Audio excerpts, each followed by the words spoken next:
একটি ছোট্ট দ্বীপ, কোনো প্রাকৃতিক সম্পদ নেই, এমনকি পর্যাপ্ত পানীয় নেই। অথচ সেই দেশ আজ এশিয়ার সবথেকে ধনী দেশ।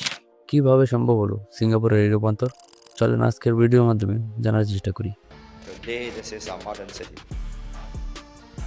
10 years from now, this will be a metropolis. This tiny island nation is smaller than New York City. Because nobody, no group of men have got the will, have got the capacity to do more for this country. You see, the whole of my adult life, This is my country. This is my life. This is my people. You will trample over us, over our dead bodies. We dug our toes in.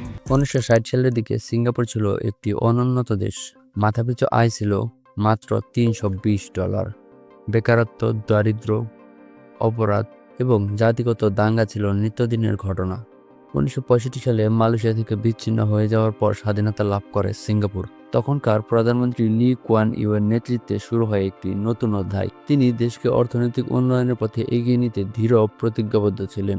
লি কুয়ান ইউয়ের নেতৃত্বে সিঙ্গাপুরে গড়ে ওঠে একটি শক্তিশালী অর্থনীতি। তিনি দুর্নীতিমুক্ত প্রশাসন, কঠোর আইন শৃঙ্খলা, অবকাঠামো উন্নয়ন, শিক্ষা ও প্রযুক্তি বিনিয়োগ এবং বিদেশি বিনিয়োগের আকর্ষণের মাধ্যমে দেশকে এগিয়ে নেন। আজ সিঙ্গাপুর বিশ্বের অন্যতম ধনী দেশ। 2025 সালের তথ্য অনুযায়ী মাথাপিছু আয় $1,53,767। এটি এশিয়ার প্রথম এবং বিশ্বের দ্বিতীয় অবস্থানে রয়েছে। সিঙ্গাপুরের উন্নতির পথে অনেক চ্যালেঞ্জ ছিল। প্রাকৃতিক সম্পদের অভাব, জনসংখ্যার বার্ধক্য, উচ্চ জীবনযাত্রার ব্যয়। তবে সরকার কৌশলগত পরিকল্পনা, প্রযুক্তি গ্রহণ এবং সামাজিক স্থিতিশীলতার মাধ্যমে এইসব সমস্যার মোকাবেলা করেছে। সিঙ্গাপুর একটি ধর্মনিরপেক্ষ দেশ হলেও এখানে বিভিন্ন ধর্মের মানুষ শান্তিপূর্ণভাবে বসবাস করে। 2020 সালের আদমশুমারি অনুযায়ী বৌদ্ধ 31.1%, খ্রিস্টান 18.9%, মুসলিম 15.6%, হিন্দু 5% এবং কোনো ধর্ম যারা নেই, যাদেরকে এথিস্ট বলা হয়, তাদের সংখ্যা রয়েছে 20%। সিঙ্গাপুরের শিক্ষা ব্যবস্থা সম্পর্কে যদি কিছু বলি, শিক্ষা ব্যবস্থাটি পরিচালনা করে মিনিস্ট্রি অফ এডুকেশন অথবা MOE। সরকারি স্কুলগুলো উন্নত মানের হলেও অনেকটাই স্বায়ত্তশাসিতভাবেই চলে। শিক্ষায় বিনিয়োগ অত্যন্ত বেশি। জিডিপি এর একটা বড় অংশ বরাদ্দ থাকে শিক্ষার ক্ষেত্রে। প্রাইমারি এডুকেশনের ক্ষেত্রে বয়স 6 থেকে 12 বছর, মেয়াদ থাকে 6 বছরের। শেষের দিকে PSLE অথবা প্রাইমারি স্কুল লিভিং এক্সামিনেশন পরীক্ষা হয়। যে বিষয়গুলো পড়ানো হয় তার মধ্যে অন্যতম হচ্ছে ইংরেজি, গণিত, বিজ্ঞান ও তাদের মাতৃভাষা চীন, মালয় অথবা তামিল। এবং সেকেন্ডারি এডুকেশনের মধ্যে রয়েছে 13 থেকে 16 বছর অথবা 17 বছরের ভিতরে 4 থেকে 5 বছরের কোর্স। শেষের দিকে ও লেভেল বা এন লেভেল পরীক্ষা। পোস্ট সেকেন্ডারি এডুকেশন, এখানে রয়েছে জুনিয়র কলেজ, যা 2 বছরের একটি কোর্স, একে বলা হয় এ লেভেল। পলিটেকনিক 3 বছরের একটি কোর্স, যেটা হচ্ছে ডিপ্লোমা।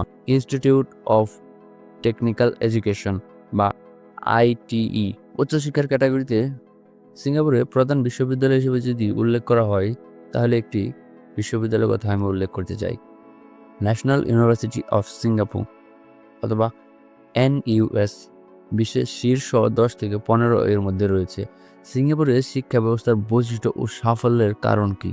এর মধ্যে আন্তর্জাতিক ব্যাংকিংয়ের শীর্ষে রয়েছে PISA test, program for international student assessment. Singapore বহু বছর ধরেই গণিত, বিজ্ঞান ও অন্যান্য বিষয়ের পাশাপাশি পড়াশোনায় শীর্ষে রয়েছে। দ্বিভাষিক শিক্ষা ব্যবস্থার মধ্যে রয়েছে প্রতিটি শিক্ষার্থীর ইংরেজির পাশাপাশি নিজের মাতৃভাষা শিক্ষা। মাতৃভাষার মধ্যে রয়েছে যেমন চীনা, মালয় ও তামিল। শিক্ষার্থীদের ছোট বয়স থেকে কঠিন মূল্যায়নের মধ্যে দিয়ে যেতে হয়। তবে শিক্ষা মন্ত্রণালয় এখানে ক্যারেক্টার অ্যান্ড ভ্যালুস এডুকেশন এর দিকেও গুরুত্ব দিয়েছে। টিচার প্রশিক্ষণ ও মান নিয়ন্ত্রণ। শিক্ষার পেশা অত্যন্ত সম্মানজনক। প্রত্যেক শিক্ষককে ন্যাশনাল ইনস্টিটিউট অফ এডুকেশন বা NIE থেকে প্রশিক্ষণ নিতে হয়। শিক্ষকেরা আন্তর্জাতিকভাবে প্রশিক্ষিত এবং ভালো বেতন পান। নতুন প্রযুক্তি ও উদ্ভাবন সম্পর্কে যদি বলি, AI, রোবোটিক্স, কোডিং এখন থেকে স্কুল পর্যায়েই শেখানো শুরু হয়েছে। 21 ফার্স্ট কান্ট্রি কম্পিটেন্সিস ফ্রেমওয়ার্ক অনুযায়ী কেবল পরীক্ষার নাম্বার নয়, সমস্যা সমাধান, নেতৃত্ব, মূল্যবোধ শেখানো হচ্ছে। আন্তর্জাতিক ছাত্র ও বৈশ্বিক সম্পর্ক। সিঙ্গাপুর বিশ্বের বিভিন্ন দেশ থেকে শিক্ষার্থীদের আকর্ষণ করে। আন্তর্জাতিক স্কুলগুলোর মধ্যে যেমন রয়েছে ইউনাইটেড ওয়ার্ল্ড কলেজ, ডুলিশ কলেজ ইত্যাদি।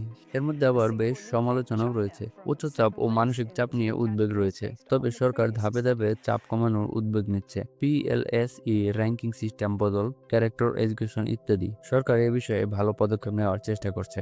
বাংলাদেশ যদি সিঙ্গাপুরের মতো উন্নত রাষ্ট্র হতে চায়, তাহলে যে বিষয়গুলি গুরুত্ব দিতে হবে: শিক্ষা ও প্রযুক্তিতে বিনিয়োগ, দুর্নীতিমুক্ত প্রশাসন অবকাঠামো উন্নয়ন, বিদেশি বিনিয়োগ আকর্ষণ ও সামাজিক স্থিতিশীলতা নিশ্চিত করা।